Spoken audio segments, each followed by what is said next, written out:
सिंह साहब, एक बार फिर आतंकवाद और ये आतंकवाद भारत के अंदर नेताओं को, राष्ट्रवादी नेताओं को, ख़ास तौर से नरेंद्र मोदी जब मुख्यमंत्री थे गुजरात के। वैसे तो किस्सा पुराना है, लेकिन ये बराबर घूम रहा है। उसके सिलसिले में सीबीआई कोर्ट ने एक फ़ैसला दिया है। इशरत जहां, जिसके बारे में सबसे पहले आपने डिकोड किया था। इशरत जहां जिस तरीके से दो पाकिस्तानी अपने साथियों के साथ मिलकर लश्कर तोयबा की वो मेंबर थी, उसने जो हमला करने की कोशिश की और वो आई, ऑपरेशन काउंटर हुआ, और उसके बाद में किस तरीके से उस आतंकवाद को मजहबी रूप दिया गया, फिर कम्युनलिज्म, सेकुलरिज्म की बात होने लगी और आतंकवाद का भी लोगों ने मज़हब पता कर लिया। और यकायक एक देश के सो कॉल्ड सूडो इंटेलेक्चुअल और सूडो सेकुलर मुख्यमंत्री ने ये कोशिश की कि साहब वो जो इशरत जहां जो है उसका इनकाउंटर हुआ है वो तो बिहार की बेटी है।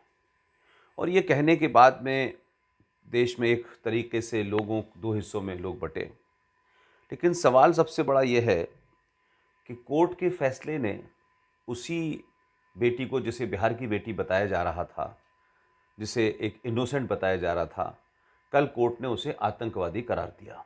तो एक तो बात यह है, लेकिन इसके साथ में जो दूसरी कॉन्स्पिरेसी है वो ये है कि बहुत ही निष्ठावान, राष्ट्र के प्रति कमिटेड कई अफसरों को इस इशरत जहां इनकाउंटर के बहाने लंबे समय तक जेलों में रखा। कल उस फैसले में उन तमाम अधिकारियों को, खासतौर से एक अधिकारी जिनके बारे में हम लोग चर्चा करते रहे हैं, जो पाकिस्तान के एक डेलीगेशन में भी गए थे, यहाँ से भारत जब एक डेलीगेशन गया था, आपको क्या लगता है कि ये इतना लंबा समय, 2014 की घटना और आज 2021 है, आतंकवाद पे राजनीति हो समझ में आता है, लेकिन क्या आतंक के ऊपर न्याय व्यवस्था भी किसी चीज़ों पे फैसला लेने में इतना लंबा समय लगाती है? और यही वजह है कि इस देश में आतंकवादियों के लिए एक बहुत ऐसी हमवार जगह है जहां आतंकवाद करने के बाद लंबे समय तक सिस्टम चलता रहता है, लोग छूट जाते हैं। आपका क्या कहना है? आप अक्सर अपने भाषणों में, वक्तव्यों में आप ये बात कहते हैं। अभी हम आपके साथ जब इंदौर गए थे तो वहाँ भी आपने कहा कि स्टेट जो है वो नेशन के विरुद्ध काम करता है। और ये इसका टिपिकल, ये इशरत जहां वाला केस ये टिपिकल एग्जाम्पल है उसका, जहाँ पे स्टेट बिल्कुल सबवर्टेड हो गया था और नेशन के खिलाफ काम कर रहा था। और मुझे याद है जब ये केस हुआ था, सभी लोगों को सभी चीज़ मालूम थी उस समय, क्योंकि इशरत जहां के ये का जो एलिमिनेशन हुआ, और सबको मालूम था कि हकीकत क्या है, लश्कर तोयबा से उसके लिंक्स क्या हैं। उस समय तक हमारी जो जनता थी हिंदुस्तान की, वो बहुत परिपक्व हो चुकी थी दहशतगर्दी को लेके, जिहादी दहशतगर्दी को लेके। तो किसी के मन में शंका नहीं थी, किसी को मन में शंका नहीं थी।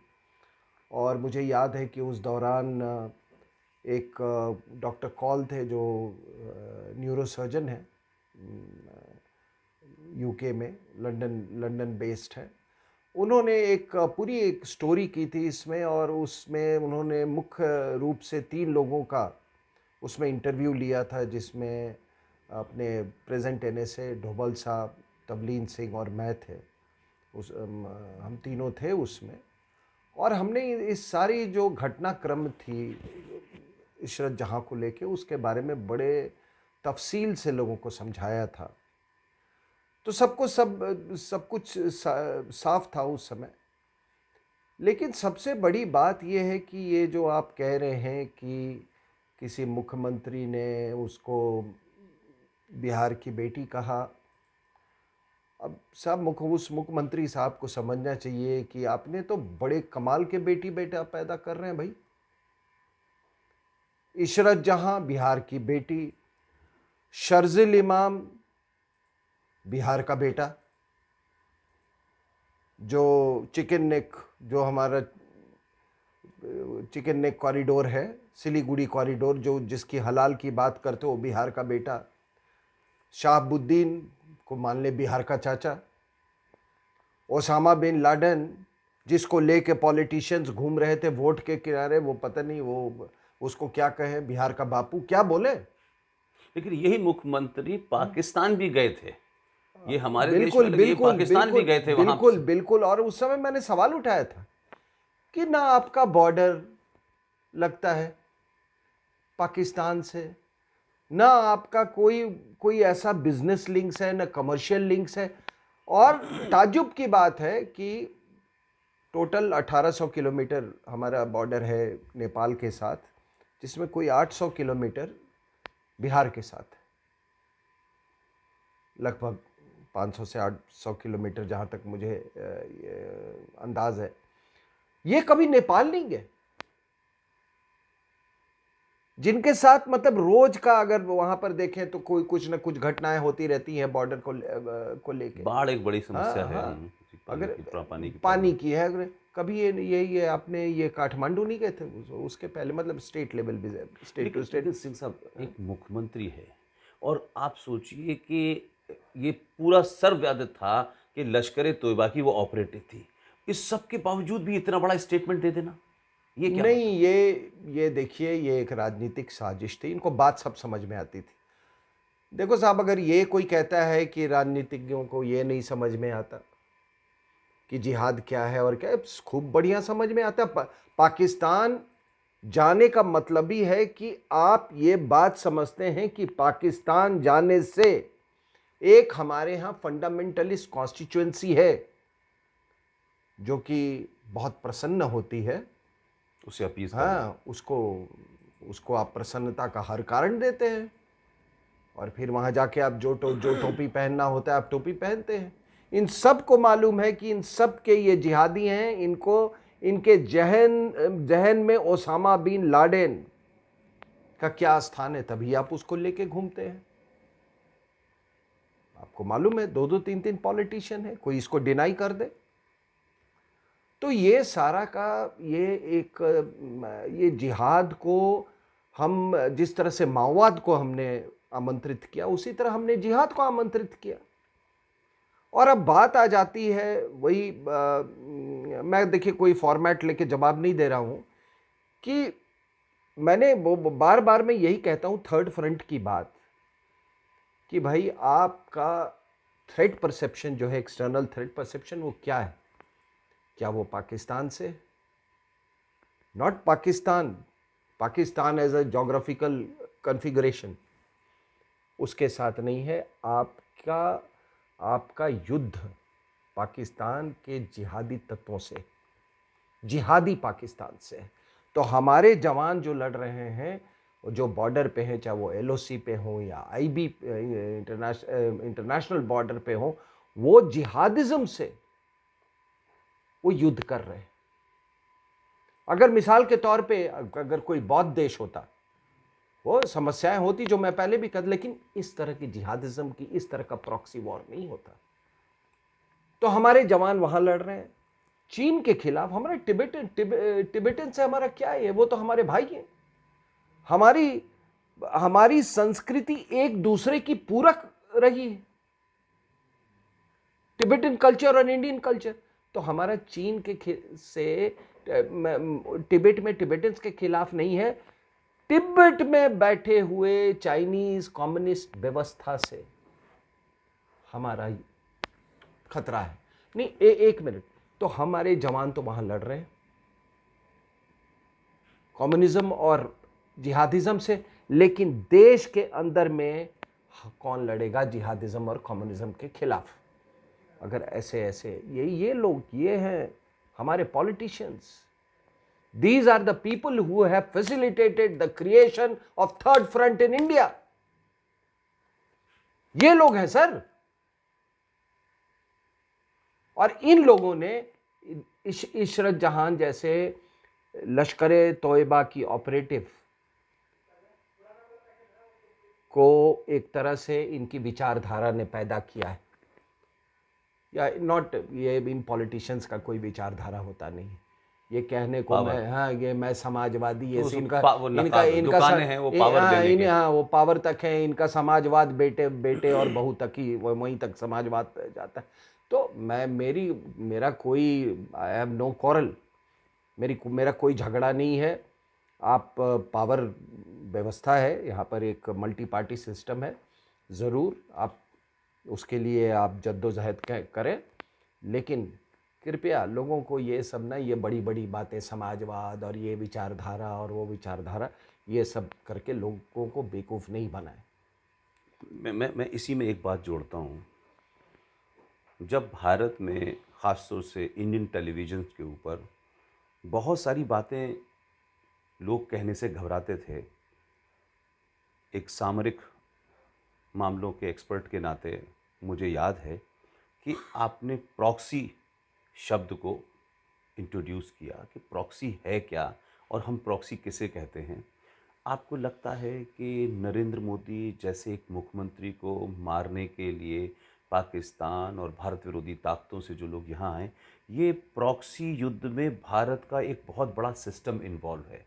और उस सिस्टम में जो एक सबसे इम्पोर्टेंट बात है, जो जो कल फैसला आया है कि इतनी बड़ा युद्ध भारत के अंदर एक चल रहा है और लगातार चल रहा है, बहुत साइलेंटली चल रहा है, बीच बीच में बाहर होता है, कभी शाहीन बाग होता है, कभी दंगे होते हैं। क्या भारत की न्याय व्यवस्था में भारत के विरुद्ध आंतरिक युद्ध जो चल रहा है उसमें भारी तत्व शामिल हैं, राजनीतिक शामिल हैं, ब्यूरोक्रेट शामिल हैं, व्यवस्था शामिल है, क्या इतना लंबा समय लगाना, क्या भारत के अंदर उन तत्वों के हौसलों को और मजबूत करना नहीं होता? नहीं, ये लंबा समय तो इसलिए लगा क्योंकि नहीं, उसमें सरकारों का रोल शामिल है। नहीं नहीं, मैं लंबा समय इसलिए लगा क्योंकि पूरी व्यवस्था, वही वही वही मेरा पूरी व्यवस्था में जो पाकिस्तान और चाइना के जो प्रॉक्सी सोल्जर्स हैं, उन्होंने अपनी एक पूरी पैठ बना रखी है, उन्होंने पूरी पैठ बना रखी है। और हमारे पॉलिटिशियंस जो हैं, हमारे राजनीतिक जो हैं, उसको उसको इस्तेमाल करने, धीरे धीरे धीरे वो उसको इस्तेमाल करना उन्होंने सीख लिया। अब देखिए साहब, बात कैसे कहाँ से शुरू होती है, ये 93 ब्लास्ट से शुरू होता है। 93 ब्लास्ट हुआ, आपको मालूम है उसमें दाऊद का क्या रोल था। दाऊद वहाँ से फिर आपको मालूम है पाकिस्तान में अपना बेस बना लिया, बेस बनाया, यहाँ पर ये नेटवर्क उसका जारी रहा। मैं हमेशा अभी आपके साथ जब मैं इंदौर गया हूँ तो मैंने एक बात कही है कि एक मुसलमान क्रिमिनल जिहादी होता है और एक जिहादी मुसलमान क्रिमिनल होता है। तो ये इसका नेटवर्क था। इसके नेटवर्क में कई कई हिंदू गैंगस्टर्स भी थे। उनको इस बात का, इसके जिहादी इसमें जो वो फैक्टर जो था, दाऊद इब्राहिम को शायद इसको पता नहीं था इसके बारे में।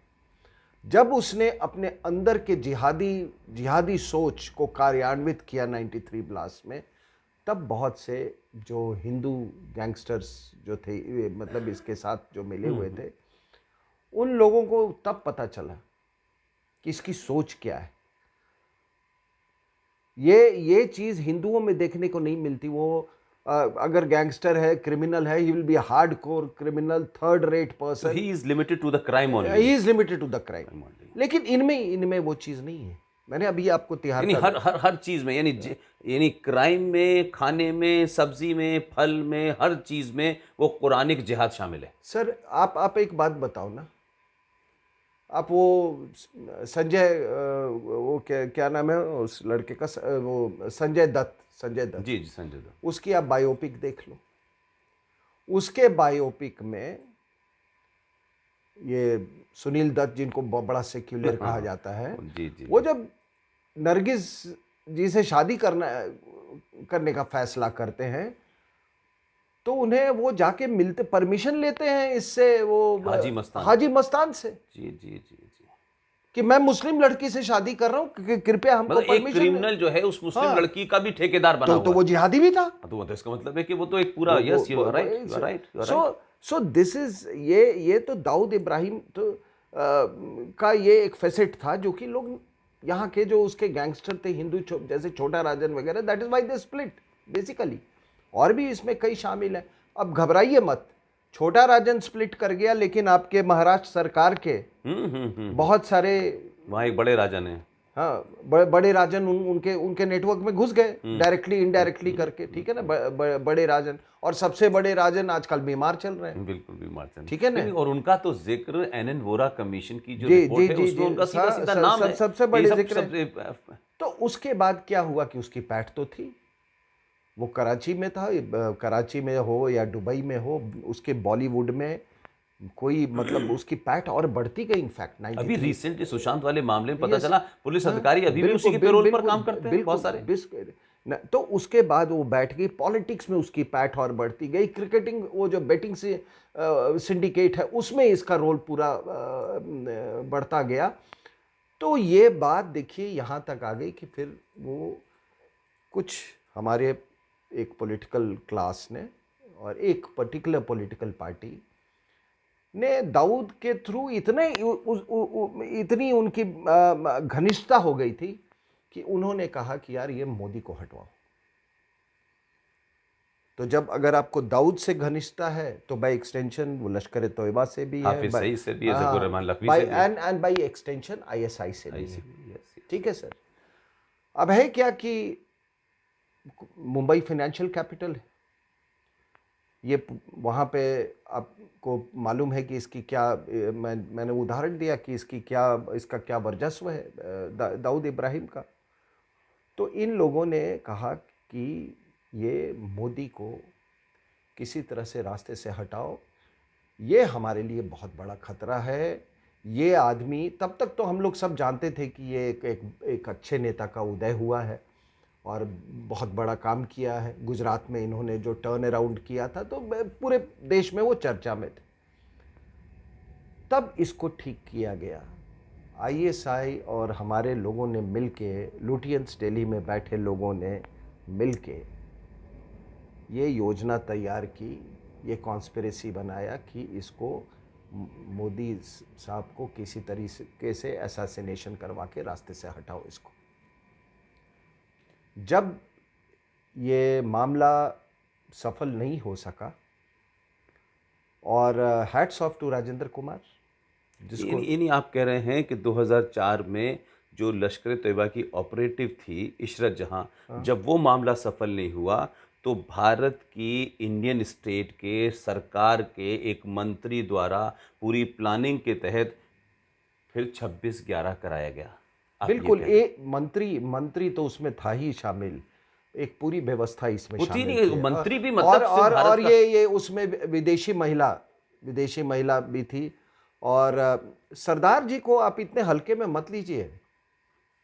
मैं हमेशा, कल मैंने टाइम्स नाउ पर भी इस बात को कहा कि सरदार जी को आप इतना लैटिट्यूड क्यों दे रहे हैं। ये सब सरदार जी के नीचे हो रहा था। बिल्कुल बिल्कुल। तो उसके बाद क्या होता है कि अब सवाल हुआ कि भाई आप सोचिए कि उसके साथ 3 लोग और मारे जाते हैं। उसमें एक जिशान जौहर, दूसरा अमजद अली राणा, ये दोनों पाकिस्तानी थे। क्या कर रही थी ये बिहार की बेटी क्या कर रही थी वो पाकिस्तानियों के साथ? ये जवाब तो उन लोगों को देना चाहिए कि बिहार की बेटी थी तो वो कहाँ के बेटे थे? हाँ, वो कहाँ के बेटे थे? उनको भी तो ओन करो ना, बताओ किसके बेटे थे वो। अब उनकी माताजी जो हैं वो इशरत जहां की उनकी माताजी शमीमा, वो भी कोर्ट में गई हैं। उनको भी ये जवाब देना चाहिए थे कि वो पाकिस्तानियों के साथ क्या कर रही थी। तमाम देश को ये जवाब देना चाहिए। और कल मैंने ये बात कही थी कि देखिए साहब, हम लोग प्रॉक्सी वॉर के शिकार हैं। There is a war going on in the third front, और थर्ड फ्रंट में देखते गोली मारो, फिनिश। इसको आप कानून से तो आप 100 साल तक नहीं लड़ सकते। इसको देखते गोली मारो। और वहीं पे उसको मैंने एक बात कही कि ये हमेशा, ये जिहादियों का, माओवादियों का ये हमेशा इनकी वो कोशिश होती है कि इंटरनल सिक्योरिटी प्रॉब्लम को, जो इंटरनल वॉर वो इंडिया के खिलाफ कर रहे हैं, इसको लॉ एंड ऑर्डर का एक उसका रूप देते हैं। उसको रूप दे दो। तब आप जुडिशरी से भी लड़ सकते हो उसको। आप समझ रहे हैं मेरी बात? नहीं, कल जैसे जुडिशरी का उसमें एक कमेंट है जो मुझे बड़ा ताज्जुब लगा। उन्होंने कहा कि इनकाउंटर के लिए खास परिस्थितियां होती हैं, उन परिस्थितियों में ही आप कैसे करना है। तो आप मुझे बताइए, जज साहब तो क्या कहते हैं, आराम से चैम्बर में बैठ के जवाब दे रहे हैं, लेकिन जो पुलिस वाला वहां लड़ रहा है वो पहले वो ये अब करे कि ये परिस्थिति है कि मुझे गोली चलानी है, सर ये तो ये न्यूसेंस है कि नहीं है? इंटेलिजेंस ब्यूरो इनको ट्रैक कर रही थी, इंटेलिजेंस ब्यूरो इनकी पूरी कम्युनिकेशन को ट्रैक कर रही थी। वो एग्जीक्यूटिव कौन है आपको तो मालूम है, आईबी तो कोई एग्जीक्यूटिव एजेंसी है नहीं। Yes yes. वो रिस्पेक्टिव पुलिस को वो करती है। पुलिस ने इनका पीछा किया। भाई वो अपनी जान देके तो इनको नहीं बचाएंगे ना। जब थ्रेट है, हु आर यू टू जज? ये कहां पे लिखा हुआ है कि 5 जब गोली चलेगी तभी पुलिस फायर करेगी? ये कहीं लिखा हुआ है? ये जबकि you are dealing with people who are going to act as suicide bombers. Yes. और आपने इन लोगों को ऐसा बना दिया कि जैसे ये कितने बड़े मुजरिम हैं, जिन्होंने देश की निस्वार्थ सेवा की। आपने वर्ड निष्ठापूर्ण जो कहा, इतनी निष्ठा से, इतनी सजगता से, with so much of alertness, आप दाद देने के अलावा आपने उनको जेल में डाल दिया। नहीं, इसमें एक और छोटा सा सवाल है सर। जो ऑफिसर संविधान की शपथ लेके काम कर रहा है, उसने तो अपनी तमाम जो उसकी ड्यूटी है वो पूरी, लेकिन भारत का उस वक्त का वजीर दाखिला, गृह मंत्री पी चिदम्बरम, उसके ऑर्डर से सारे काम हो रहे थे।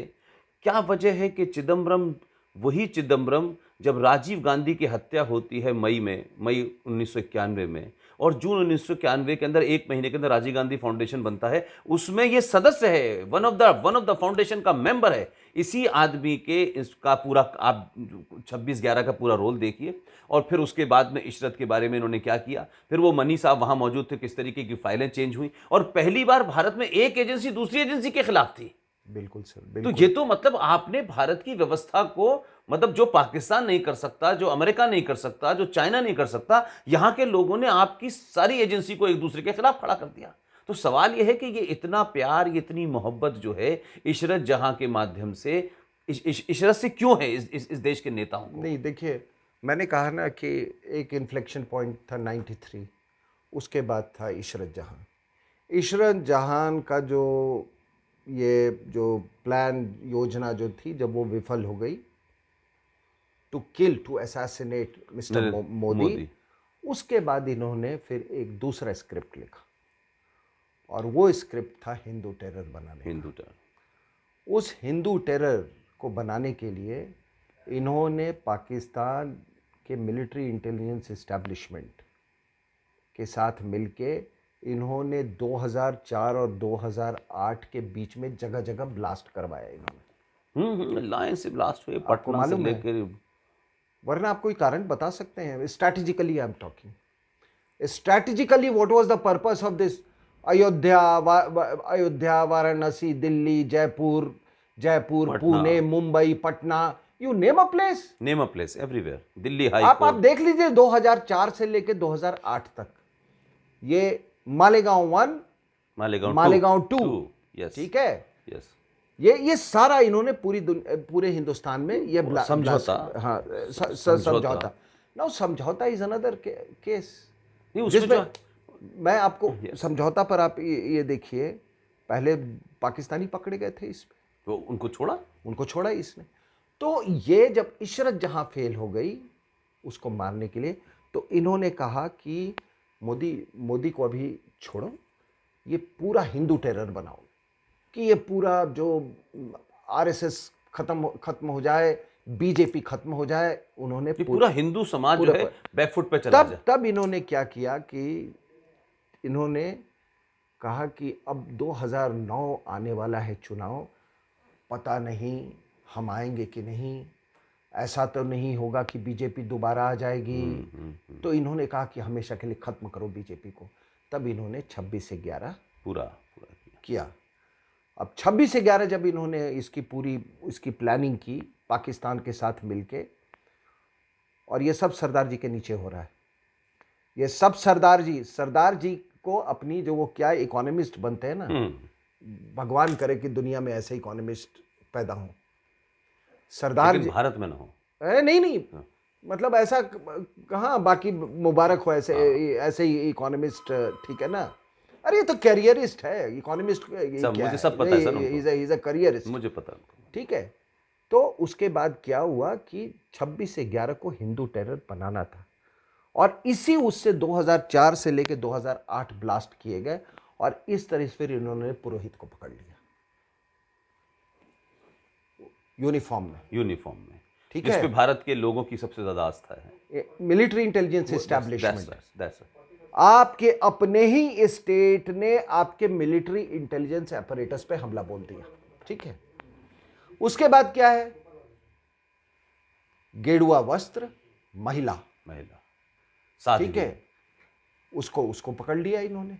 फिर इसने हिंदू पूरे देश के संत, सनातन समाज को सबको। उसके बाद क्या किया, राजेंद्र कुमार को इन्होंने वो कर दिया। अब क्या हुआ, आपने इंटेलिजेंस ब्यूरो पर आपने सवालिया ये कर दिया, और उसके बाद उसमें सीबीआई को इन्वॉल्व कर दिया। तो मिलिट्री इंटेलिजेंस पर हमला, आईबी पर हमला, सीबीआई पर हमला। फिर आप क्या करते हैं, नहीं, फौज पे हमला, वही कह रहा हूं, समाज हर बड़े जो पूरे जो देखिए साहब, मैंने कोई 8 साल मैंने NSCS के जो वीकली मीटिंग्स है मैंने अटेंड किया है, ठीक है। हम लोग सब मिलजुल के हम लोग इंटेलिजेंस शेयर करते हैं। उसमें पहले उसको JIC बोला जाता था, अब NSC, national security council secretariat में वीकली मीटिंग्स होती है। ज़रूरत पड़ने पर और भी मीटिंग्स, कोई ज़रूरी नहीं है कि वीकली बेसिस पे ही हो। हम जो कुछ भी इंटेलिजेंसेस में कोई प्रोड्यूस करते हैं इंटेलिजेंस, वो हम सबको साथ हम शेयर करते हैं, ठीक है ना। अब आपने आईबी को, आपने मिलिट्री इंटेलिजेंस को, आपने सीबीआई को, आपने बिल्कुल इसको डिफंक्ट करने की कोशिश की स्टेट के द्वारा ही हमला करवा के। और फिर क्या होता है सर, जिसकी बात हम और आप हमेशा करते हैं, आप यहाँ से एक डेलीगेशन भेजते हैं पाकिस्तान, उसको who is leading that delegation, Madhukar Gupta, union home secretary, ये वहाँ पे जाते हैं 24 नवंबर को, ठीक है। उसमें कई और सचिव लेवल के भी और लोग थे। उसमें आईबी के राजेंद्र कुमार भी थे। आपने अपनी किताब एंटी नेशनल्स में उसका जिक्र लंबे तौर पे किया, लेकिन होता नाम क्या है आपने कि इनको फिर मरी ले जाते हैं, मरी में जहाँ से कोई कम्युनिकेशन नहीं है। नहीं, उसमें इंपॉर्टेंट बात यह कि डेलीगेशन सिर्फ 24 और 25 तारीख 2 ही दिन का था। हाँ, लेकिन हाँ। पाकिस्तान गवर्नमेंट ने कहा कि साहब हमारी मेहमान नवाजी का थोड़ा, और वहां मतलब यानी it is not just a coincidence, it's all planned. And कुछ लोग क्या कहते थे, साहब ये तो 8 साल से चल रहा था, ये 8वां विजिट था, 9वां। अरे यार, that is what is strategic deception. उसी को स्ट्रेटेजिक डिसेप्शन कहते हैं कि आप किसी चीज को रूटीन वे में चलने दे और उसी रूटीन का आपने फायदा उठा ले। तो वो वहां पे गया, इनको जो भी कारण रहा, वो राजेंद्र कुमार वहां से वापस आ गए। इन्होंने उसी समय 26 से जब ये यहाँ पे, इनको वहां वॉर रूम में होना चाहिए था। पूरे when the attack took place, the home secretary should have been heading the war room. अभी मान लीजिए एक मिसाल के तौर पे अभी कुछ हो जाए, किस एजेंसियां किसको रिपोर्ट करेंगी साहब? That's right. Have you ever thought about it? They are not going to ring up Mr. Amit Shah or anybody else who is the home minister. इसमें इंपॉर्टेंट बात ये सर कि होम सेक्रेटरी वहां बैठा हुआ है और होम मिनिस्टर मास्टरमाइंड है इस हमले का। तो आप सोचिए कि क्या, यानी आप वैसे देखें, Chidambaram is directly involve in this. Yes, इनको तो बोला जा बेटा घूम के आ। हाँ, उनको घुमाने भेज दिया। I am not saying they may be totally unaware of it. लेकिन प्लानिंग तो जिसने रची उसका तो हाँ, लेकिन obviously the home minister at that time has to be involved in this, has to be उसकी जो उसका जो रोल है बहुत मतलब बहुत सस्पिशियस है सर। सस्पिशियस इज ऑल्सो मतलब ये It's भी very एक very very mild word. Understatement I Yeah, would say, yes, yes, yes, very mild. Right. Understatement. अब होता क्या है, और ये देखिए स्टैटिक डिसेप्शन का दूसरा हिस्सा कि Shah Mahmood Qureshi, So sitting in Delhi. आप वहां मौजूद थे, उस जगह पे आप मौजूद थे जब वो इंडियन वुमेन्स प्रेस कोर में He was वो sitting. बैठा हुआ Yeah, था, yes. और आप कहते हैं कि किसी ने उसके कान में कुछ हाँ, बोला। पता है। जब ये हुआ उसी रात में ये आनन फानन में यहाँ से साहब तो आपने क्यों जाने दिया उसको? मैं वही कह रहा हूँ कि आपने क्यों ये जाने मीटिंग दिया? का हिस्सा था। ऐसे तो डिसिप्लिन क्रिएट किया कि पता ही ना चले किसी को भी।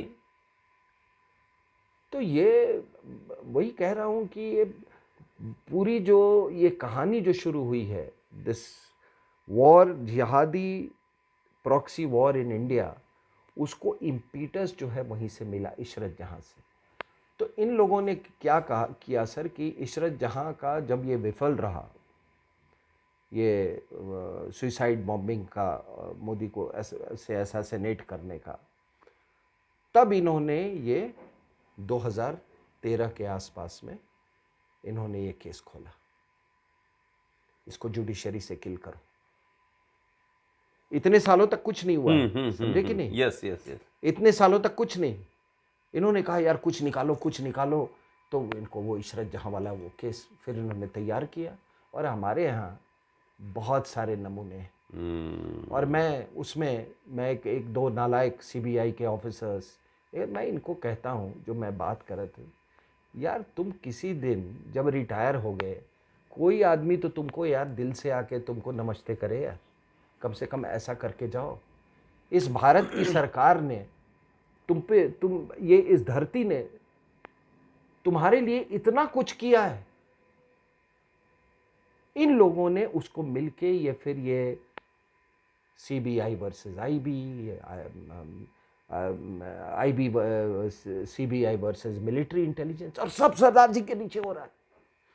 ऐसा नालायक प्रधानमंत्री जो कि हु इज क्वाइट, तो वो नहीं, वो देख रहा है कि मेरा ही IB CBI, if I was the prime minister I would have called all these agencies and I would have said, please sort out your problems. Tell me what is your problem. आपकी समस्या क्या है? लेकिन ये आदमी sir वो तो ये विदेशी महिला का प्रॉब्लम सॉल्व करने में लगे हुए हैं। सर मैं वही कह रहा हूँ कि वो तो खामोश रहेगा हमेशा, इसीलिए उस इटालियन महिला ने उसको चुना। तो ऑपरेशन तो सारा का सारा वो महिला चला रही थी ना, ये तो कागज पे साइन करने वाला आदमी था। बिल्कुल, इनकी अपनी हैसियत क्या थी भाई, सब कुछ इनके अंदर में हो रहा था बैठा हुआ। तो ये क्या था सर कि फिर इन्होंने इशरत जहां केस को इन्होंने फैब्रिकेट किया कि ये तो इनकाउंटर नहीं था, कहा कि, और क्या किया, ये केस खड़ा करके एक जज, आप सब जानते हैं वो कौन सा जज, उसको उसे कहीं से ट्रांसफ़र करके उसको अहमदाबाद भेजा गया। सारी जो ये इशरत जहां वाली केसेस थी उसके पास गई, और फिर इनको जुडिशरी के द्वारा फिक्स करने की कोशिश की गई। मोदी साहब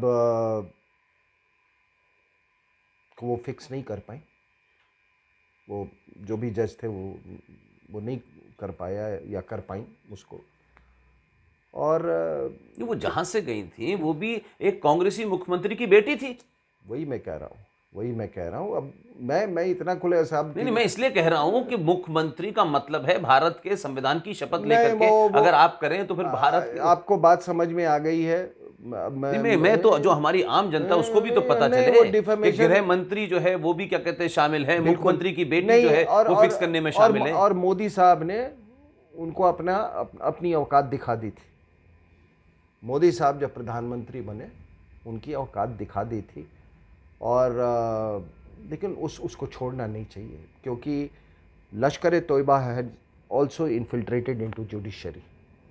रात के 5 बजे कोर्ट खुल रही है, ऑल्सो इन्फिल्ट्रेटेड इनटू जुडिशरी, ठीक है ना सर। और ये न्यायाधीश लोग ना भूले इस बात को कि जब Burhan when he was killed in Kashmir, एक बेस मूवमेंट नाम की ऑर्गेनाइजेशन है, साउथ इंडिया के कई कोर्ट्स में उसने साइमल्टेनियस ब्लास्ट किए थे। ये न्यायाधीश लोग नहीं भूलें इसको। और मेरी प्रार्थना है हमारे यहाँ के न्यायाधीशों से, पूरी जुडिशियल सिस्टम से, कि कृपया लॉ एंड ऑर्डर और इंटरनल सिक्योरिटी, 2 डिफरेंट थिंग्स। इसके बारे में आपको ठीक है, आपको वो कानून पढ़ा दिया, अंग्रेज लेके चले गए, मुझे तो आज तक ये समझ में नहीं आई और बड़ी हैरानी होती है कि आप कहाँ गए थे। मैं हार्वर्ड में ना लॉ पढ़ के आया हूँ, अब मैं ना लंदन में लॉ पढ़ के आया हूँ। आप लंदन में पढ़ा हुआ लॉ आप यहाँ इंडिया में आकर अप्लाई करेंगे? यहाँ अप्लाई करेंगे। ये गुलामी की मानसिकता की हद है। इसीलिए ये लोग जो इस मानसिकता के हैं, they can never differentiate between law and order and internal security. लेकिन हमारे न्यायाधीशों से मेरी प्रार्थना है कि थोड़ा समय इस पर भी आप थोड़ा ये कर ले, और कुछ नहीं तो आरएसएन सिंह को ही पढ़ ले आप। So nice. इसमें एक बात ब्यूटीफुल, एक बात आप मैं और जोड़ एक बात और कहना चाहता हूँ कि तमाम किस्म के क्राइम का मामला कोर्ट में जाता है, कोर्ट ने इसको छोड़ा, उसको छोड़ा, इसको दिया। क्या कोर्ट सिर्फ एक क्राइम के एंगल से ही अपने डिसीजन देता है? क्या कोर्ट की ये जिम्मेदारी नहीं है कि सरकारों के मंत्री, सरकारों के एपरेटस जब इस तरीके से अपनी ही मातृभूमि या अपने ही देश के खिलाफ इन षड्यंत्रों में शामिल हैं, तो क्या हर चीज़ के लिए कमीशन बनते हैं हमारे यहाँ? क्या एक ऐसा जुडिशियल कमीशन बने कि भारत के सरकारों के मंत्री, उनकी व्यवस्था, ब्यूरोक्रेट, न्याय जो लोग हैं, उनके ऊपर भी एक मुकदमा चलाया जाए? क्योंकि आपने इशरत को तो सजा दे दी, आपने राजेंद्र कुमार को छोड़ दिया, लेकिन हजारों इशरत इस देश में मौजूद हैं, उनके पाकिस्तान से लिंक हैं, उनके भारत सरकारों से लिंक हैं, यहाँ के नेताओं से लिंक हैं। तो मेरा कहना है कि जुडिशरी को क्या उस लार्जर एस्पेक्ट में नहीं देखना चाहिए? जब जुडिशरी राफेल के ऊपर बात कर सकती है तो बिल्कुल सर, जब राफेल पे बात कर सकती है तो भाई इनको कौन देखेगा? क्या था सर, मैं पहले इसको मैं कंप्लीट कर लूं जी जी। कि 2013 में ये खुला, जब ये जुडिशरी से भी कामयाब नहीं हुए, ये इशरत जहां के तमाम जज वज बैठाने के बाद वो सब, वहाँ से भी जब ये कामयाब नहीं हुए, तब ये बिहार की बेटी जो कहने वाले हैं वो मुख्यमंत्री थे। मोदी साहब आई थिंक अक्टूबर 2013 था, मैं गांधी मैदान में मौजूद था, आप थे वहाँ जुबला से। वहाँ पर फिर इन्होंने सुसाइड बॉम्बर द्वारा इनको एलिमिनेट करवाने की कोशिश की, उनको एलिमिनेट करवाने की वहाँ फिर 2013 में कोशिश की। तो वाई इशरत जहां is important, that from 2004 and till 2013 ये जितने आप बॉम्ब ब्लास्ट देख रहे हो, उसका एक ही ऑब्जेक्टिव था, not to permit mister Modi to come to power. और फिर आप देखिए 2014 आया, अब हिंटरलैंड में आप ब्लास्ट देख रहे हैं, नहीं होते। तो ये आपने जो कमीशन की जो बात की और जो मैं बात कर रहा हूं, 2004 से लेकर 2013 तक इसका हिसाब कौन देगा? वही मैंने कहा ना कि ये तो घटना घट गई, लेकिन ये तो हमेशा घटेगी, क्योंकि सिस्टम में बैठे हुए लोगों पे तो कुछ हुआ नहीं ना। वो एक इधर निकल गया, एक उधर निकल गया, कुछ पार्टी आई। So much of explaining to do. एक तो मैं आपको उदाहरण दे दिया जब मधुकर गुप्ता वहां थे, जी जी, ठीक है। दूसरा मैंने इसका आपको ये IB versus CBI, CBI versus किस तरीके से पूरे एपरेटस को ही बर्बाद करने में लोग लगे हुए थे। और तीसरा इसका जो ये पटना में हुआ जो घटना घटी, मैं डिटेल्स में नहीं जाना चाहता।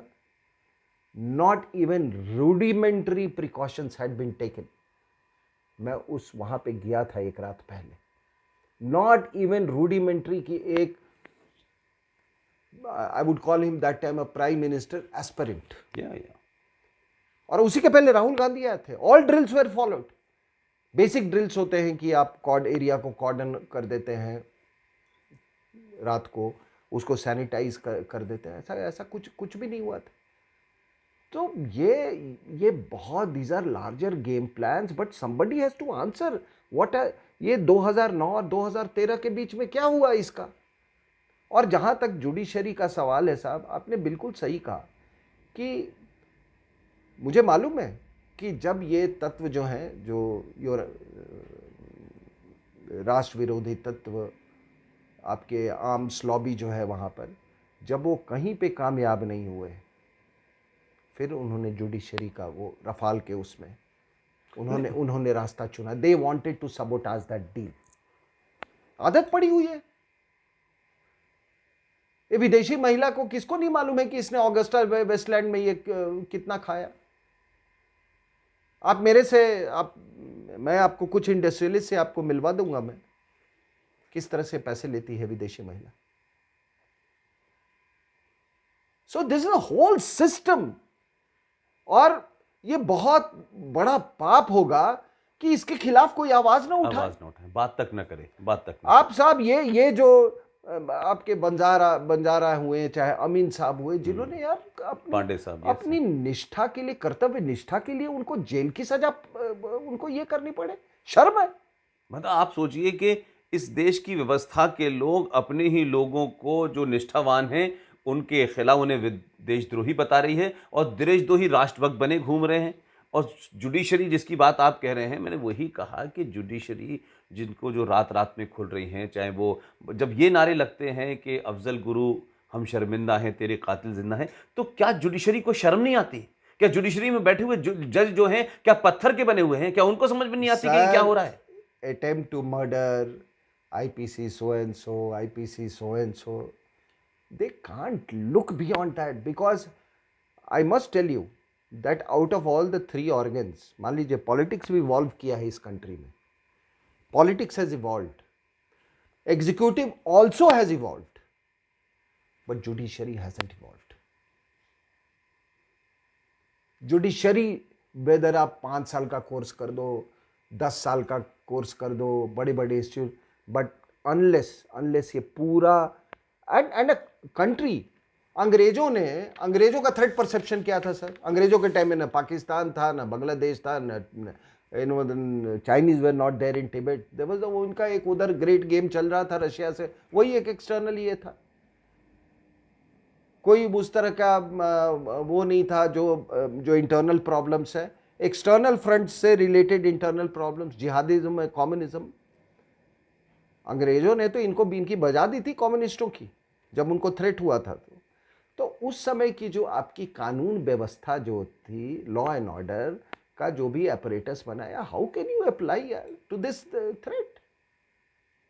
और इसीलिए इशरत जहांवाला के देखिए कितना beautifully, what I am trying to tell you. अभी IGP के कश्मीर ने बोला, अभी आपको बताया मैंने, इंदौर में भी मैंने बताया कि 4 जिहादी शोपियां में मारे गए।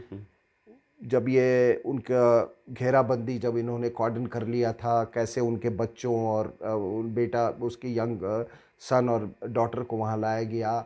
वो कहते रह गए कि पापा आत्मसमर्पण कर दो, सरेंडर कर दो, नहीं माने, फिर कार्रवाई की गई। एक ये पहलू है। लेकिन वो कहा ये देखिए, ये काउंटर प्रॉक्सी वॉर में चलता रहता है, पिछले 2-3 दशक से चल रहा है। He says the most dangerous parties dealing with protesters, संगबाज, पत्थरबाज, क्योंकि वो स्कूलें बंद करवा देते हैं, वो अस्पताल के रास्ते बंद कर देते हैं, तो उनसे डील करना बड़ा मुश्किल होता है। सो इनकी यही कोशिश होती है कि किस तरीके से ये इंटरनल सिक्योरिटी थ्रेट, और इसीलिए आप देखोगे कि कोई पकड़ा गया इशरत जहां पाकिस्तानियों के साथ, कानून अपना काम करेगा। लेट अरे तुम यही तो चाहते हो, कानून अपना, तुम यही तो चाहते हो। जब काम करने लगता है तो उस पे भी सवाल होता है कि मार दिया, अगर मार दिया तो सब सही, और अगर नहीं मारा तो फिर कानून को अपना काम करने दो, ताकि वो फांसी तक वो पहुंचे ही नहीं।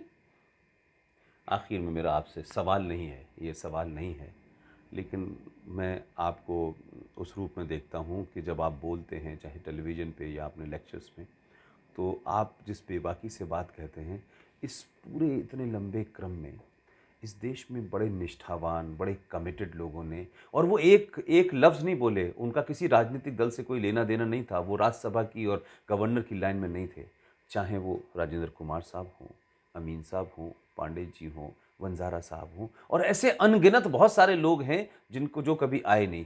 क्या आप उनके लिए कुछ शब्द बोलेंगे, क्योंकि इस देश में कभी उनके बारे में कोई नहीं बोल रहा है जो अनसंग हीरो हैं और खामोश हैं और सरकारों की ब्रुटलिटी के शिकार हुए, टॉर्चर के शिकार हुए। उनके उनके हिस्से में आज भी एक खामोशी भरी जिंदगी है। कम से कम आप उनके लिए कुछ शब्द बोलें, ताकि ऐसे लोगों की हिम्मत बढ़े और जो व्यवस्था में ऐसे लोग हैं जो सच में कुछ करना चाहते हैं, उनको लगे कि शायद देश में कुछ ऐसे भी लोग हैं, क्योंकि आपको लोग एक दूसरे रूप में देखते हैं। क्या उनके बारे में आप कुछ कहेंगे? इसे मैं यूं क्यों न कहूं कि राजेंद्र कुमार एक बहुत तत्पर, अलर्ट प्रोफेशनल, एक इंटेलिजेंस ऑपरेटिव थे। उन्होंने बहुत टाइमली इंफॉर्मेशन दिया। उस टाइमली इंफॉर्मेशन को कुछ निष्ठावान लोगों ने, अमीन साहब हुए, बंजारा साहब हुए और तमाम सिंघल साहब हुए, उन लोगों ने उस पर कार्रवाई की। अगर उन्होंने कार्रवाई नहीं की होती तो इशरत जहां कामयाब होती, थर्ड फ्रंट की लड़ाई हम हार चुके होते, विदेशी महिला आज इस देश पे राज कर रही होती और जब वो राज कर रही होती तो फिर शंकराचार्य भी रात के 2 बजे रेप केस में फंसाए जाते। बिल्कुल बिल्कुल फिर चर्च और माओवाद और विनायक सेन जैसे लोगों को का और ये आपका महेंद्र कर्मा और वीसी शुक्ला, ये जितने पॉलिटिकल ओपोनेंट्स हैं, उनका यही अंत होता। ठीक है, and India would have become what should I से, not a failed country, not a failed country, but a totally subverted country. ये जो आप ऊर्जा जो देख रहे हैं, ये ऊर्जा इसीलिए आई है क्योंकि लोग ये कॉन्स्पिरेसी को समझ रहे थे, स्टेट की कॉन्स्पिरेसी को, इसको समझ रहे थे, लेकिन वो हेल्पलेस थे। आज जिनका नाम लिया आपने, राजेंद्र कुमार, ये तमाम, ये मैं इतना ही कहता हूँ कि भारत में आज जो भी ये ऊर्जा आप देख रहे हैं, ये इन्हीं के तत्परता और सैक्रिफाइस से हुआ है।